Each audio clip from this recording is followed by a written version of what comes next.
Welcome to the road to VA life. Lisa here, your VA Beshi Wap.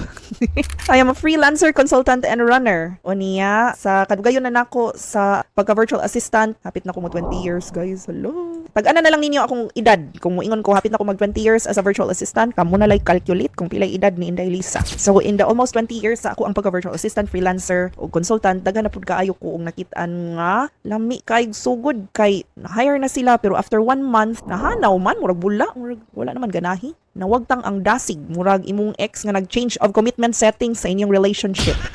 Unsang hitabua nga excited man kaayo mag-VA pagsugod unya kalit ra man og wala ang gana. Sige nga naman na, anong nawagtangan man og gana. Do you know why?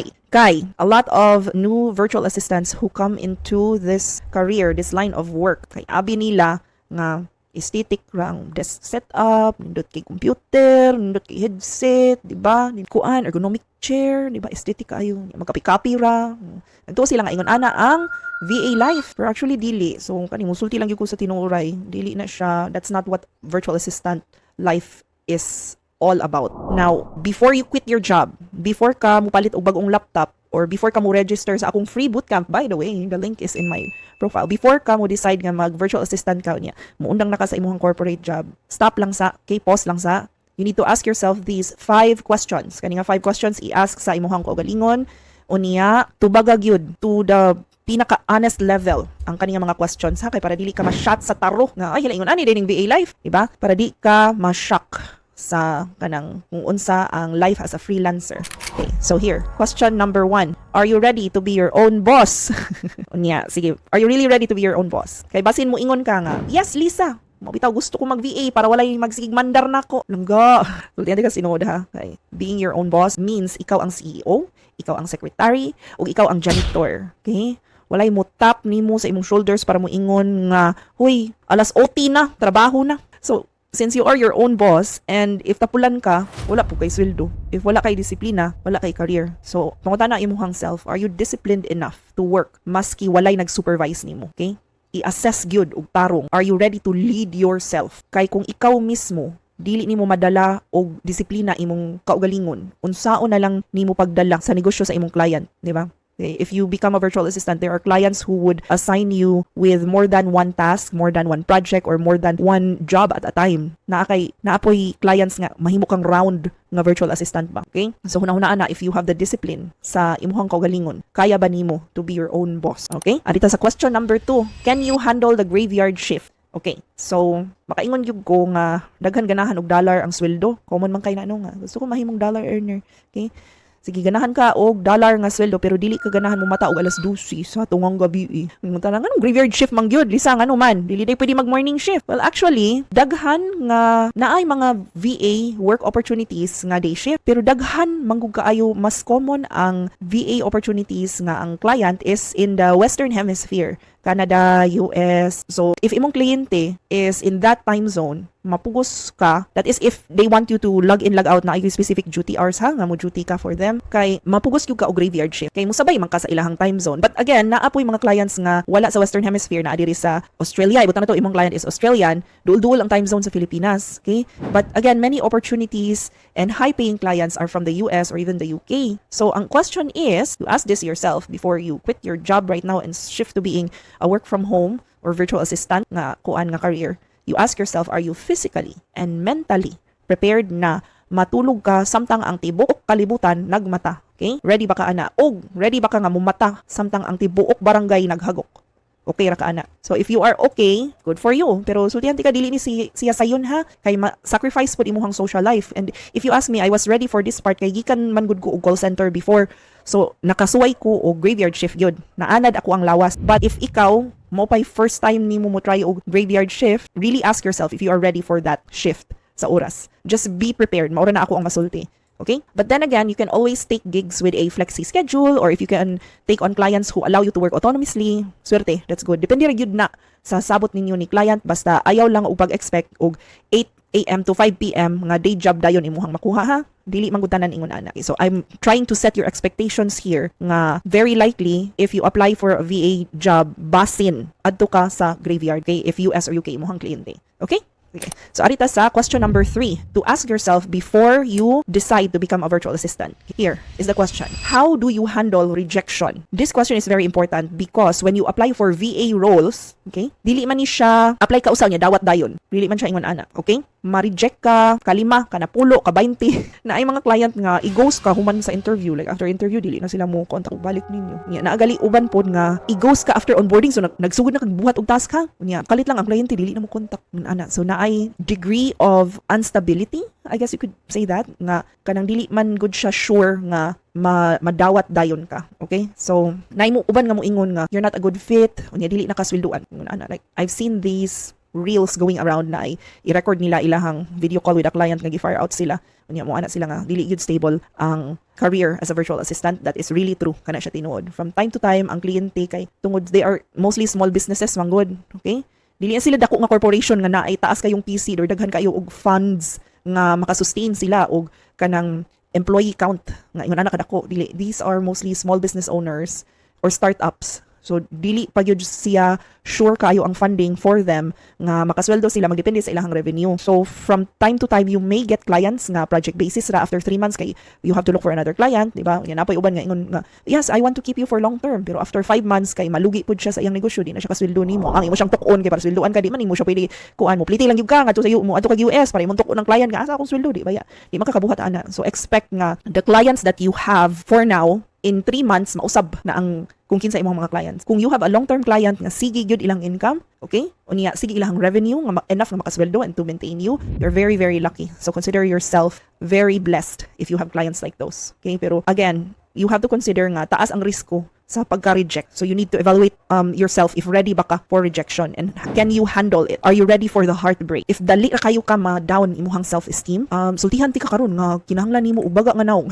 Kinahanglan baga imuhang naong niya. Kanang medyo naa kay skin in the game also if you want to pursue the road to VA life. Okay? Now prepare. Is your ego ready for the no? Kung ingnon ka og no, i-reject ka ba sa imong application? If you're not ready, then maybe the VA life is not for you. But also, an alternate perspective, think about it. Gi-reject ka ni client A para inigstorya nimo ni client B, mas ready na ka, di ba? So, every no is getting you closer to a yes gikan sa client nga mas ideal para nimo. Okay? So ayaw hilak, hunaan na lang nga practice ra to kung i-interview ka nya wala ka madawat, okay? Hunaan lang nga gipa-practice pa ka sa universe, gitagaan kag opportunity nga mas mahanas ka with your skills before you are hired by the client that is meant for you. Okay? So that's it for question number 3. Are you ready for rejection? Prepare yourself for rejection. We need emotional muscle. We need to build emotional muscle if we want to become virtual assistants or freelancers.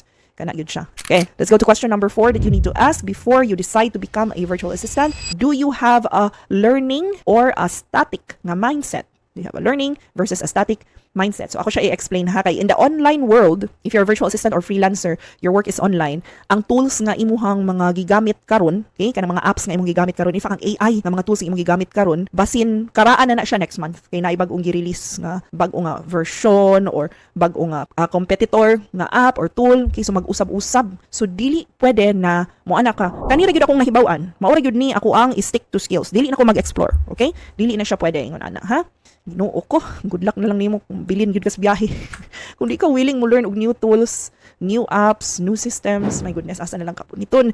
If you want to become a virtual assistant or a freelancer, you have to be a lifelong learner. Kinanglan manguryoso ka. So may bag-oron nga app, unsay bag-oron nga system na ako'y gibuhat nga manual na ko nga process sa pagtrabaho na ba kay mas arang-arang or mas easier or mas efficient nga way using a specific app. Kinanglan manguryoso ka.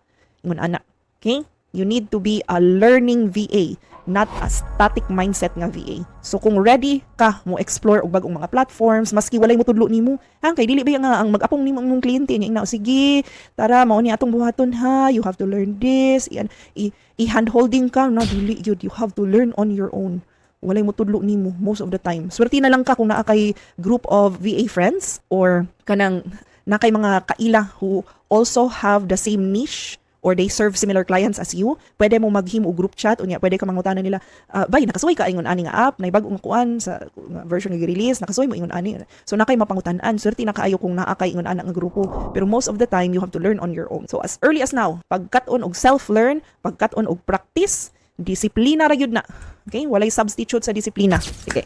Arita sa question number 5 to ask yourself before you become a virtual assistant or before you decide to become a virtual assistant. The question number 5 is your why bigger than your how? Mas grabe ba ang imuhang why than your how? Sige, ako i-explain. Okay, kay mauna ni ang pinaka-importante. Ang how man good, mauna siya ang proseso. Okay? Unsaon pag set up sa email, unsaon pag-edit og video, unsaon pag-apply, unsaon pag-track sa imong mga applications. Okay? So ang kaning how, the how part, the processes, it's easy. Okay? Kay na may Google, na YouTube, nagali akong bootcamp. If ganahan mo join sa akong 5-day bootcamp, ng link to register is in my profile, tanawa lang niya, diba? Makat-on ra gyud ka. Makat-on ra gyud ang tao basta naalay ka kugi, basta di lang tapulan. Okay? Mao na ang how. Pwede ma-accomplish, walay imposible sa how. Kay ang process already exists somewhere, you just have to look for it and practice it. But ang why is imuhang rason kung nganong mag-VA ka. Okay? Tungod ba kay nakita nimo sa TikTok madako og sweldo, or is it because you want to be there for your kids, manang nag-work from home ka, manang nag-virtual assistant ka? Is it also because you want to provide for your family without leaving your home? Ingon ana ba, do you have elderly parents who can no longer earn an income and then you want to be the one to also return the favor kay sila ba nag-amuman nimo kadako samtang nagdako ka, and now you want to take care of your parents, you want to take up the breadwinner nga role? Mao ba na imuhang why? Okay? Importante nga naakay why. Sayon ra man ang how. Kay inig kalisod na, kung maglisod na ka, naakay kliyente nga nay attitude, or maybe mo hinay ang internet ug kalit niya usara imuhang connection, or mag-brown out sa imuhang location. Kanang lisod-lisodon gali ka sa universe nga mubuhat sa imuhang how. Lisod-lisodon ka sa universe nga kanang mubuhat sa imuhang trabaho. Okay? Kinahanglan mas kusgan imuhang why. Kay ngano, para dili ka manghinayang. Ang imong why ra gyud ang makapadayon nimo, imuhang rason kung anong mag-VA ka, maura nay makapapadayon nimo sa imuhang road to VA life. Kay ang how makit-an na, pero ang why kinahanglan gikan gyud sa imong kasing-kasing. Okay? This is really what you want, or nadalang kas kahig. Kung kay kita kang 6-7 figure earner nga virtual assistant, yahaya o gauran ra, wa gali ligo.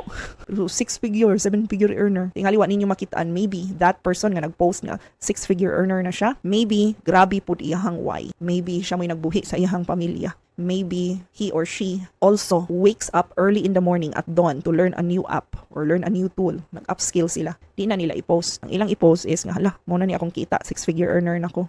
Right? So mo nagipa-sneak peek ta mo unsay kinabuhi sa mga 6-figure, 7-figure earner nga virtual assistant. Okay? So I hope katong mga questions makatabang to nimo to decide whether or not the VA life is for you. Okay? So tubaga ni karon, why are you doing this? Basta tubaga na ninyo ayaw mo pag dali-dali. Kay ang pag-VA, dili man pud ni lumba. Marathon man ni siya. Kana siya mo pinaka-dot yung kay siya nga metaphor. Ang pagka-virtual assistant, marathon. Dili siya lumba, dili siya dinalian, dili siya overnight nga. VA ka, the following day yun yan, na kay 6-figure income. Dili siya ingon ana, okay? Kay kung makatubag ka sa tanan og yes, sa katong 5 questions nga akong gi-ask, if yes ang imuhang tubag, then I would like to welcome you to the road to VA life. You are very likely ready nga magki-compete with other virtual assistants, aspiring virtual assistants diri nga industry. I wish you the best of luck. Pero sa katong mga wala pa nagkasugod sa ilahang virtual assistant journey, try lang og check if napabay available nga slot sa ako ang next nga bootcamp, because I run a bootcamp every few weeks.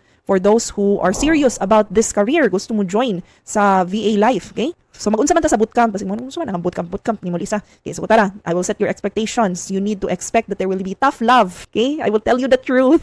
Dili ta mo tagaan og sugar-coated nga answers. And it will be no bullshit training. Like tagaan ti ka og training nga magamit gyud nimo when you start applying for VA jobs, okay?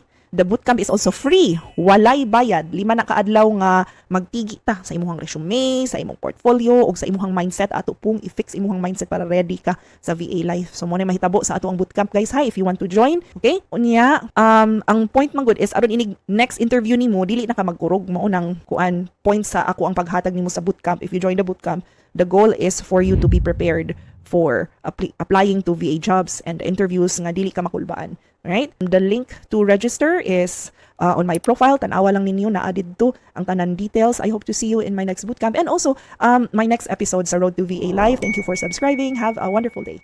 Bye.